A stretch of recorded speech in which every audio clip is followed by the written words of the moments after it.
usahakan.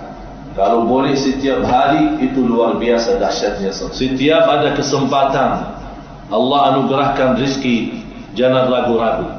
Segera kita bayarkan di jalan Allah. Karena orang yang berusaha berbisnis sama Allah, tidak ada ruginya sama sekali.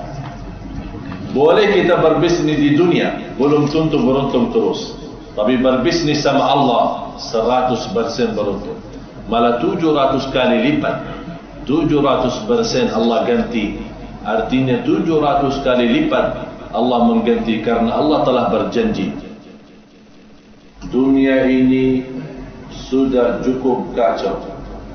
Dunia ini sudah cukup banyak fitnahnya. Dan dunia ini sudah ada banyak tanda-tanda kita sudah di akhir zaman. Jadi tidak harap panjang lagi kita punya kehidupan.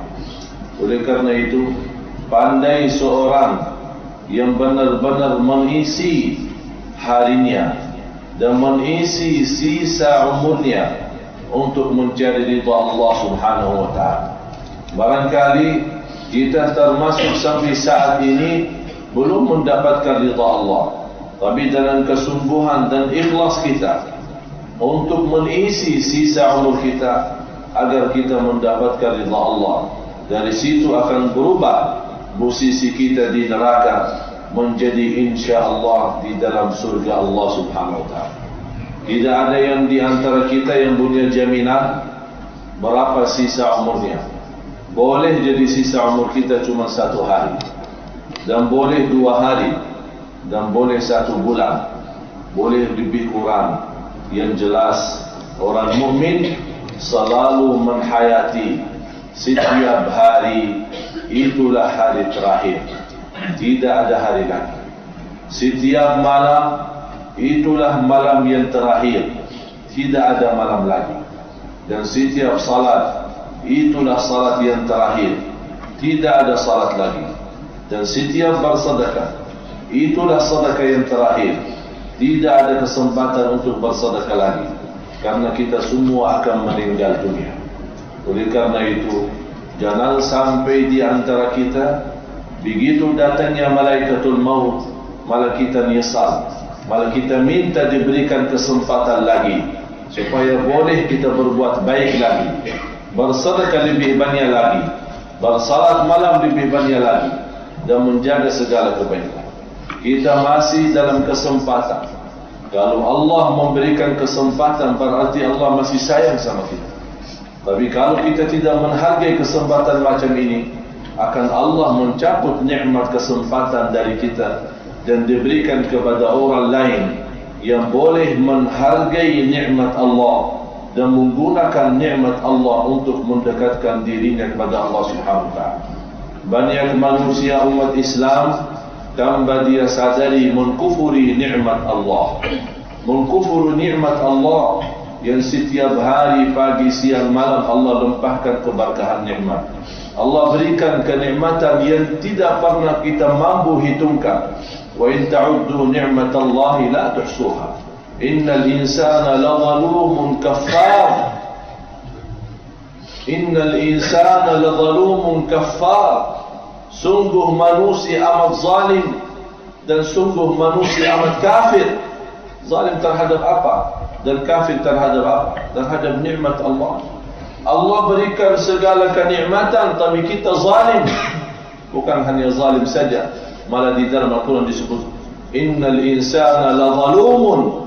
Zalum sudah melebihi batas kezaliman, sudah terlalu zalim, sudah berlebih-lebihan zalim sampai dia lewati batas. Allah berikan segala nikmat, tapi dia salah gunakan nikmat itu, akhirnya menjadi orang yang zaluma, yang sangat zalim. Dan orang yang kafir, sebagaimana disebut dalam Al-Quran, kaffar. Innal insana lazalumun kaffar, sangat kafir terhadap nikmat Allah Subhanahu wa ta'ala. Memang orang yang tidak mensyukuri nikmat, dan syukur itu bukan hanya ucapan, martabat atau tingkatan syukur 3 hal. Tingkatan syukur 3 hal. Yang pertama, syukrul lisan, syukur ucapan. Segala kenikmatan kita rasa, apa yang kita miliki, semuanya dari Allah. Dan segala kemampuan kita Allah yang berikan. Segala keilmuan kita Allah yang anugerahkan. Dan segala kekhusyuan dan keikhlasan kita Allah yang mentaufikkan. Jadi harus kita rasa kita tidak punya upaya dan tidak punya apa-apa sama sekali. Memang kita tidak punya apa-apa. Ruh kita milik Allah, mata kita milik Allah, dan segala yang kita miliki milik Allah. Berarti kita kosong. Kita kosong, tidak ada apa-apa. Dan oleh karena itu, kalau kita menjadi orang yang benar-benar bersyukur dengan ucapan yang bersyukur, la in syakartum la azidannakum.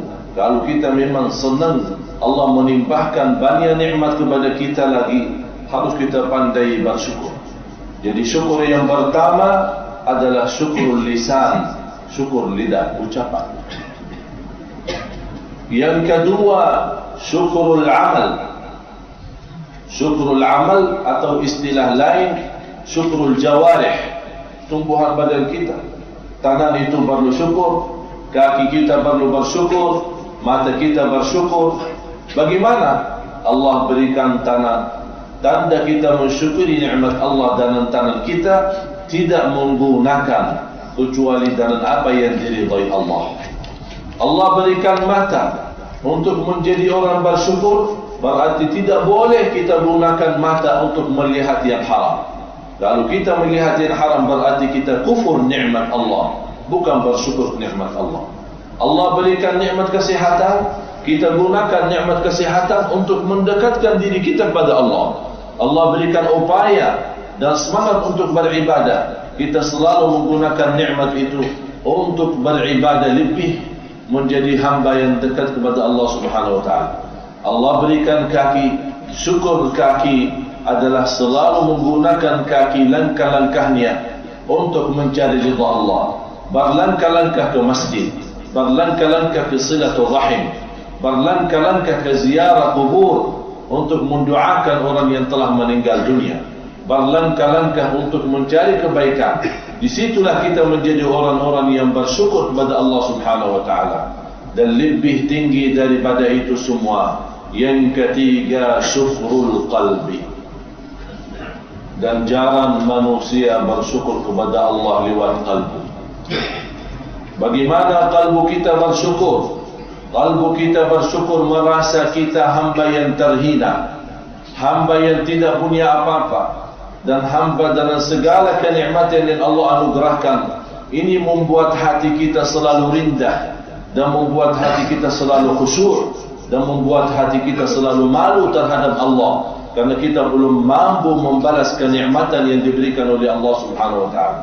Jadi harus kita merasa kalbu kita ini benar-benar terisi takwa, terisi kekhusyuan, terisi ikhlas, terisi merasa kenikmatan yang telah diberikan oleh Allah Subhanahu wa taala. Jadi kalbu kita selalu menghadirkan segala karunia dan segala keagungan dan kenikmatan yang telah diberikan oleh Allah Subhanahu wa taala, walaupun kita belum pantas mendapatkan nikmat tersebut. Tapi Allah Subhanahu wa taala memberikan nikmat itu, apalagi nikmat agama. Apalagi nikmat agama. Nikmat yang terbesar menurut saya adalah nikmat anda boleh kenal Allah. Nikmat yang terbesar anda boleh ma'rifatullah. Nikmat yang terbesar anda boleh mendapatkan iman kepada Allah. Nikmat yang terbesar anda boleh mengucapkan kalimah syahadat. Nikmat yang anda miliki adalah nikmat Islam dan iman yang amat besar. Dan kita tidak akan mampu, walaupun setiap hari kita 1000 kali sujud syukur, tidak akan mampu membalas nikmat Islam dan iman. Harus kita kalbu selalu merasakan Allah memilih kita. Ada banyak orang lain yang non-muslim, ada banyak orang lain yang menimbah batu, ada orang lain yang menimbah sapi, ada orang lain yang menimbah pohon, ada orang lain yang menimbah api. Tapi Allah memilih kita untuk beribadah kepada Allah Subhanahu wa taala. Harus kalbu kita selalu menghadirkan karunia dan taufiknya Allah Subhanahu wa ta'ala. Kalau selalu kita merasakan kenikmatan yang diberikan oleh Allah, terasa oleh kalbu kita, disitulah akan bergerak iman dan taqwa. Disitulah akan terasa kesyukuran lezat. Itu nikmat syukur yang barangkali dalam nikmat syukur kita boleh mendapatkan ridha Allah Subhanahu wa ta'ala. Jemaah sekalian, saya menghiburkan dua hal. Salat malam dan bersedekah.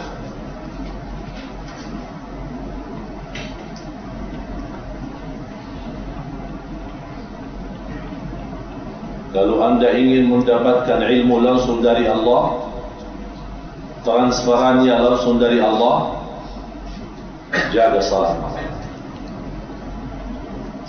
Kalau ingin anda mendapatkan rahasia hidup dan akan Allah memberikan keselamatan saat menghadapi kematian, jalankan sedekah.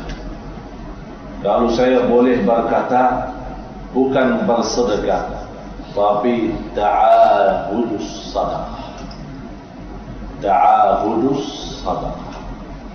Apa itu ta'ahudus sadaqah? Ustaz, ada terjemahan? Ta'ahudus sadaqah. Ta'ahudus sadaqah artinya membiasakan bersedekah. Membiasakan bersedekah. Ta'ahud, boleh saya berkata lain, kita boleh buat perjanjian, kontrak. Tahu kontrak? Buat perjanjian kontrak antara harta kita dan sedekah. Buat kontrak. Jadi setiap ada rezeki, sudah kita ada janjian, kita berikan bagian di jalan Allah. Hari ini kita terima 10 ringgit, kita sebagian sedekahkan, walaupun 1 ringgit. Kalau boleh, setiap hari kita berusaha bersedekah, walaupun semampu kita. Tidak harus 1 ringgit, apapun yang kita boleh dapatkan, beri ke orang lain, kita berikan. Sedekah itu bukan harus merubah uang. Boleh kita berikan baju, boleh kita berikan surban, boleh kita berikan sajadah, boleh kita berikan sarung, boleh banyak kita berikan. Tapi usahakan. Kalau boleh setiap hari, itu luar biasa dahsyatnya sedekah. Kalau anda tidak mampu, setiap ada rezeki anda terima, langsung sudah ada janjian, kontrak sama sedekah. Begitu datang rezeki, langsung sebagian kita berikan. Dan boleh setiap bulan kita periksa, kita punya lemari baju, berapa banyak baju yang kita simpan. Ada yang baju sudah lama, barangkali waktu kita nikah. Udah ikhlaskan, kenapa simpan? Kita tidak akan masuk kubur membawa baju kita. Oleh karena itu lebih baik kita sedekahkan, karena Allah nanti akan mengganti sedekah itu dengan cahaya di alam kubur. Jemaah sekalian, kubur kita tempat gelap, tempatnya sepi, tidak ada udara, dan tidak ada siapapun yang menemani kita. Tapi dengan sedekah, Allah rubahkan tempat yang gelap menjadi sinar. Dan kita heran di saat itu, dari mana datangnya sinar itu? Dari mana datangnya nur itu? Dari mana datangnya cahaya itu? Itu sedekah kita yang kemarin waktu kita hidup. Allah juga bukan hanya menyinari kuburan kita, Allah luaskan kuburan. Yang namanya kuburan sempit, yang kecil sekali, kita tidak boleh bergerak di situ, tapi Allah luaskan menjadi sepanjang mata melihat. Subhanallah. Kun fayakun. Ini bumi milik Allah, dan kuburan sebagian dari bumi. Dalam perintah Allah, Allah luaskan bumi dan luaskan kuburan kita. Boleh kita bukan hanya mampu duduk, malah kalau mau lari saja kita boleh mendapatkan lari. Itulah kekuasaannya Allah. Tapi semuanya kekuasaannya Allah.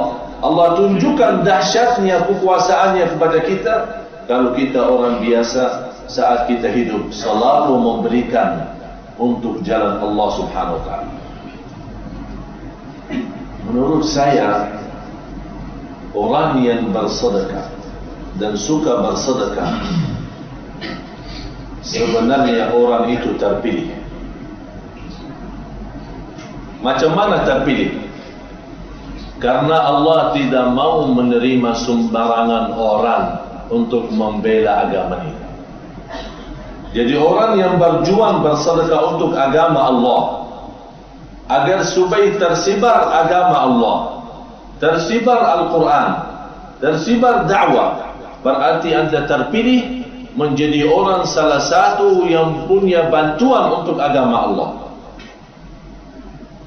Allah tidak akan memilih seorang yang boleh bantu agamanya kecuali orang yang sudah diridai Allah. Bukan semua orang mau membela agama dan membantu agama Allah, Allah kasih izin. Jadi sebenarnya saya melihat orang yang suka bersedekah ini merubah salah satu kenikmatan dan karunia Allah untuk kita. Kalau orang yang sudah membiasakan dirinya bersedekah setiap hari dan setiap ada rezeki, itu benar-benar orang itu terpilih, bukan sembarangan. Karena Allah tidak akan mau orang-orang menyebarkan agamanya, bukan orang yang diridai duluan oleh Allah SWT. Walaupun kita orang awam, tidak mengerti apa-apa, tidak punya ilmu banyak untuk berdakwah, tidak punya dasar yang kuat untuk berguna untuk umat, tapi kita nawaitu dalam sedekah kita, ya Allah memang saya bukan ulama, ya Allah saya bukan ustaz, ya Allah saya bukan khatib, ya Allah saya bukan imam, tapi mudah-mudahan dalam sedekah saya, mudah-mudahan boleh menjadi seorang dalam sedekah itu tersebar agamamu di bumi. Cuba bayangkan berkahnya sedekah, apalagi untuk program Al-Quran, apalagi untuk kita memberikan pendidikan untuk anak-anak. Setiap anak baca Quran, kita dapat setiap satu huruf 10 kebaikan. Berapa anak-anak yang belajar Quran? Dan berapa mereka ayat yang dibacakan setiap hari? Malah di antara anak-anak yang bersemangat salat malam, semuanya pahalanya orang yang sudah memberikan sedekahnya untuk mereka. Barangkali kita tidak tahu. Boleh jadi di antara anak-anak yang kita bina, dia sudah menjadi besar, dan besok dia pindah dari negeri Sinangor, atau pindah dari mana tempatnya, dia pergi ke tempat yang jauh, dan dia mulai bangun pesantren sendiri, atau dia membina kelompok anak-anak lain. Habis itu melahirkan banyak ribuan hafal-hafal Al-Quran. Kita sudah meninggal dunia puluhan tahun lalu, tapi ternyata Allah masih kirimkan berkahnya sedekah kita. Padahal kita bantu seorang, tapi karena seorang ini di bawahnya ribuan orang, dan ribuan orang besok dia menjadi hafiz, dan kemudian berjalan lanjut lagi menyebarkan Quran di bumi. Coba bayangkan ribuan hasanat, ribuan kebaikan kita boleh beroleh. Ini sebuah karunia. Ini sedekah jemaah sekalian, bukan main-main. Sedekah menjaminkan ampunan dosa. Sedekah menyembuhkan penyakit. Sedekah menaikkan darajat. Sedekah memadamkan kemurkaan Allah. Sedekah mengangkat bala dan menolak musibah. Sedekah menjaminkan keselamatan dari kematian buruk. Sedekah menjaminkan keselamatan dari kematian mendadak. Dan sedekah menjaminkan kita selamat dari siksa neraka Jahannam. Dan sedekah menjaminkan husnul khatimah. Dan orang yang bersedekah selalu orang memiliki keyakinan kepada Allah Subhanahu wa taala, rizkinya semua di tangan Allah. Jadi yang suka bersedekah, dia yakin akan Allah mengganti 10 kali lipat. Dan Allah punya banyak macam cara. Saya bawakan cerita.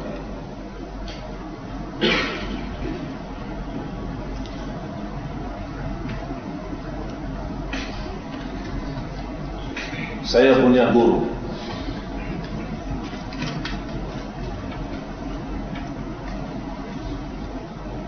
Guru saya ini subhanallah luar biasa sedekah.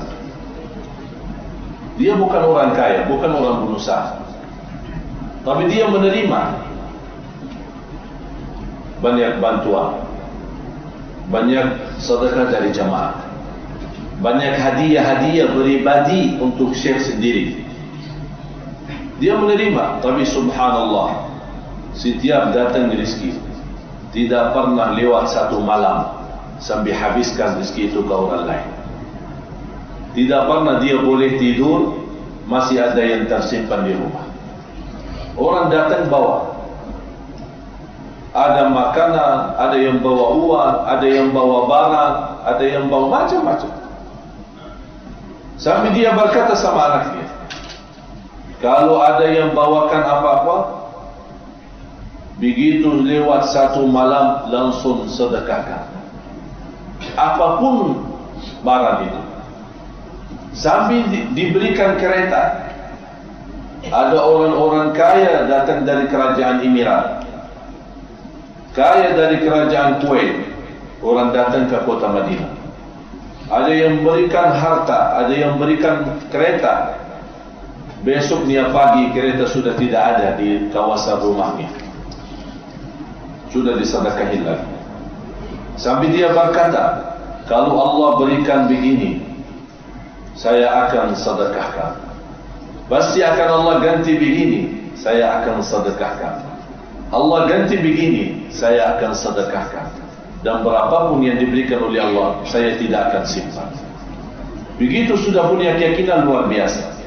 Pernah satu hari ada tamu datang dari luar negeri, membawakan hadiah besar, kayu gaharu.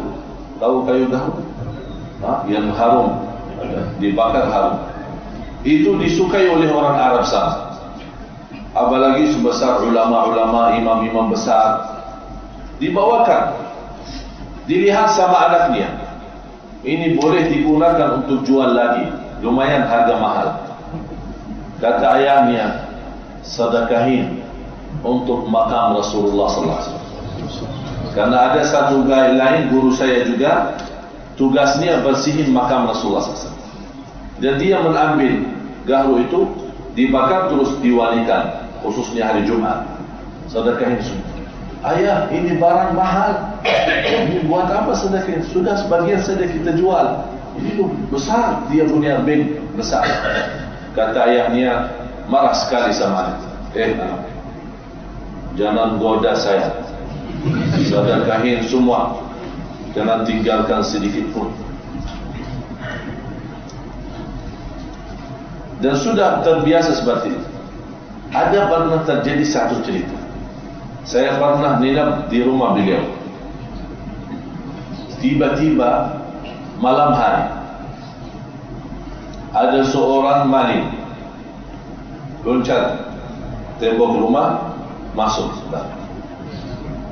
Kita lagi tidur dan guru saya lagi salat malam. Kita tidak tahu dia salat malam. Cuman kayaknya dia mendengar suara ada orang masuk.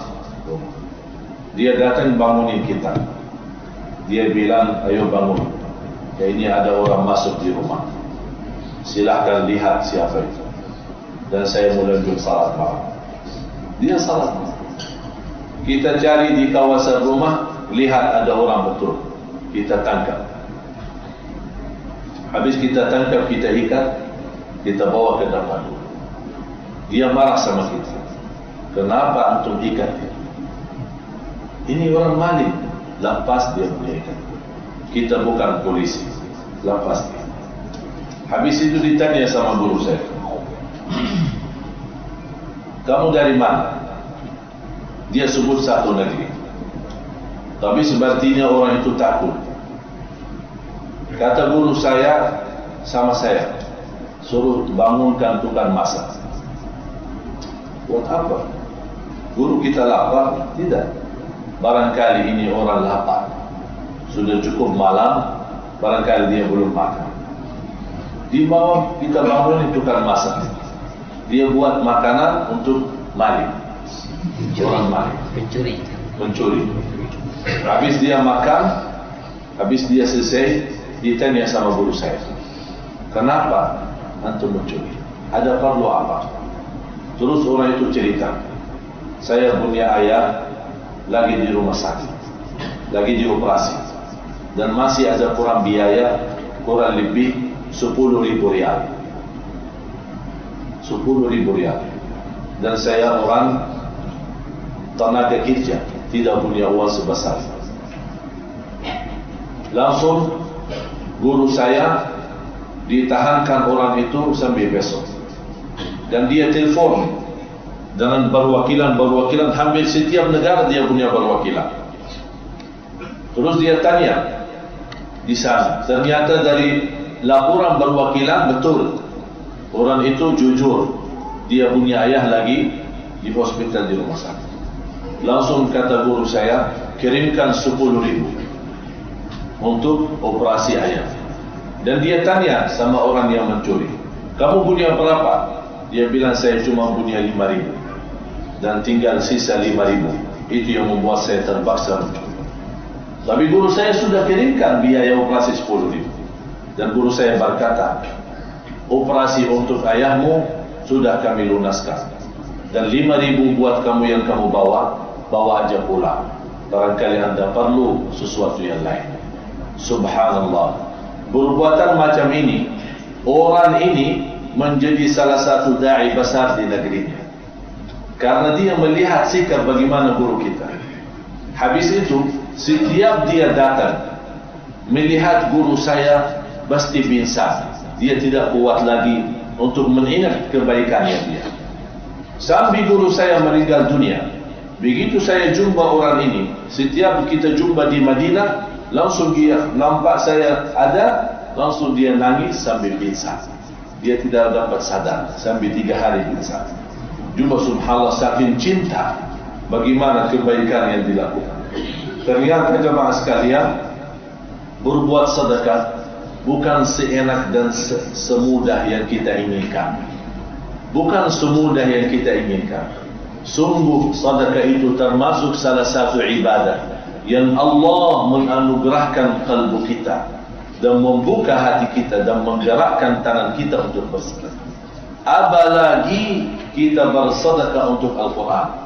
Oleh karena itu, jemaah sekalian, saya mengajak semua yang hadir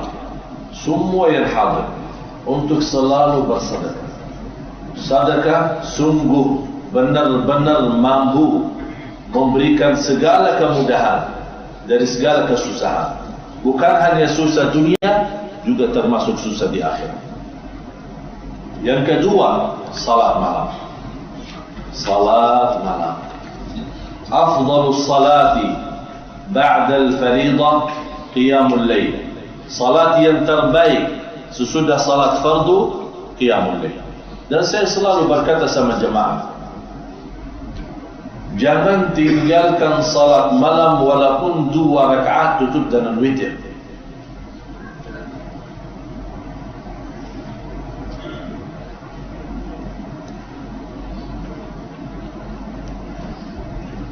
Inna Allah yu'ti ad-dunya man yuhib wa man la yuhib, wa la yu'ti al-akhirata illa man ahab.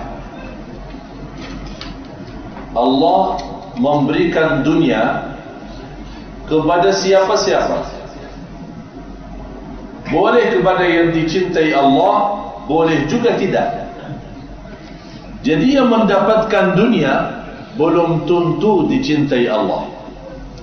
Tapi yang kalau dapat agama, yang dapat takwa, yang dapat cinta Allah, yang dapat cinta Rasulullah, yang dapat jaga salat malam, yang dapat dengan senang menjalankan sedekah, itu terjadi, itu tanda Allah mencintai kita. Jadi kalau kita punya dunia, punya kekayaan, punya harta, rumah bagus, kereta bagus, dan keturunan yang banyak, usaha di mana-mana, Allah kasih dunia, walaupun kita orang saleh, tapi belum tentu Allah cinta kita. Allah berikan dunia kepada yang dicintai Allah, dan juga Allah berikan dunia kepada orang yang kafir, orang yang tidak beriman. Apakah Allah memberikan dunia ke orang kafir Apakah Allah cinta orang kafir? Jelas tidak. Tapi begitulah dunia. Karena dunia bagi Allah terhina. Dunia bagi Allah tidak ada arti. Malah sayap nyamuk lebih besar di sisi Allah daripada dunia dan segala isinya. Malah dunyatun mal'una, mal'unun ma fiha illa dzikrullah wa alim wa muta'allim wa mawala. Dunia ini dilaknati Allah kecuali orang yang senantiasa berzikir dan orang alim dan yang belajar ilmu dan sebesar semacam-macam mereka. Berarti jamaah sekalian, tidak ada tanda orang yang mendapatkan dunia berarti dicintai Allah. Tapi ada satu tanda, orang yang beragama, orang yang bertakwa, orang yang salih, orang yang selalu jaga akhlak mulia, yang selalu menjaga salat malam dan selalu dalam senang bersedekah. Ini menjadi salah satu tanda Allah senang sama kita. Allah Subhanahu wa taala cinta sama kita. Ini ada satu ayat Surah Az-Zumar, surah 39 ayat 9. Boleh terjemahan? Bismillah, walhamdulillah, wassalatu wassalamu ala rasulillah. Surah Az-Zumar, surah 39 ayat nomor 9. Terjemahannya, apakah kamu, wahai orang musyrik, yang lebih beruntung ataukah orang yang beribadat di waktu malam dengan sujud dan berdiri, sedang ia takut kepada azab akhirat dan mengharapkan rahmat Tuhannya? Katakanlah, adakah sama orang-orang yang mengetahui dengan orang yang tidak mengetahui? Sesungguhnya orang yang berakhlaklah yang dapat menerima pelajaran. Sesungguhnya orang yang berakallah yang dapat menerima pelajaran. Berarti mohon maaf kalau kita tidak mendapatkan pelajaran, berarti kita tidak punya akal. Di sini Allah berfirman, orang yang berakal saja yang mendapatkan pelajaran. Kalau anda mau tahu rahasia salat malam, ini ayatnya. Sambil ulama tafsir menjelaskan ayat ini turun kepada Sayyidina Uthman, yang dikenal sebagai salah satu sahabat ahli salat malam. Malah dikenal beliau salat malamnya sepanjang malam 30 juz satu malam. Kalau kita 3 surah minta ampun, ini 30 juz satu malam. Kalau kita mau hitungkan dalam waktu kita sekarang, tidak dapat kita khatam dalam satu malam 30 juz. Itu tanda keikhlasan dan kesungguhan mereka menjaga salat malam. Allah berikan keberkahan salatnya dan keberkahan ibadah sampai dia merasa boleh khatam Al-Quran 30 juz dalam satu malam, tapi tidak habis malamnya. Ini menjadi namanya barakah waktu. Namanya barakah waktu. Kita boleh menghabiskan banyak ibadah dalam waktu yang singkat, waktu yang sebentar. Kalau anda boleh memiliki banyak kerjaan diselesaikan dalam waktu sebentar, itu tanda barakah waktu. Tapi kalau kita punya kerjaan, banyak kerjaan, tapi kita tidak mampu menghabiskan kerjaan kita, padahal waktu cukup lama, berarti kita kehilangan keberkahan waktu. Yang menghilangkan keberkahan waktu adalah dosa dan maksiat. Ada seorang wanita bertanya, saya senang salat malam, tapi kenapa susah sekali bangun malam? Yang merasa susah bangun malam angkat tangan.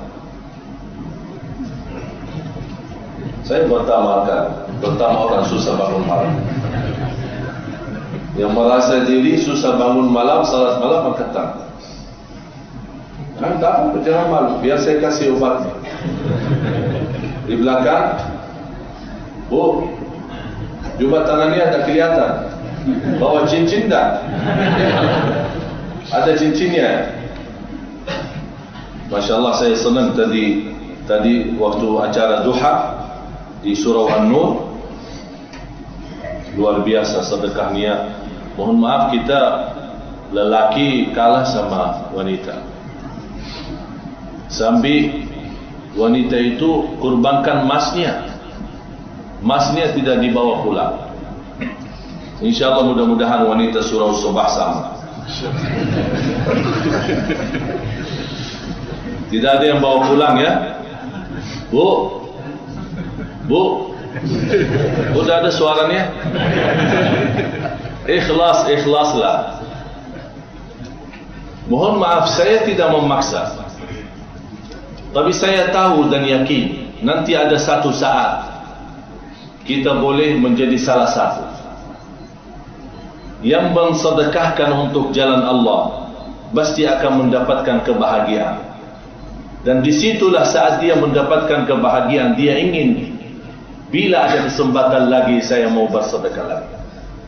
Tapi orang yang tidak bersedekah, nanti ada satu saat dia akan nyesal, dan dia berharap bila ada kesempatan lagi untuk bersedekah, tapi sudah tidak ada kesempatan karena sudah habis waktu. Oleh karena itu, setiap ada kesempatan Allah anugerahkan rizki, jangan ragu-ragu, segera kita bayarkan di jalan Allah. Karena orang yang berusaha berbisnis sama Allah tidak ada ruginya sama sekali.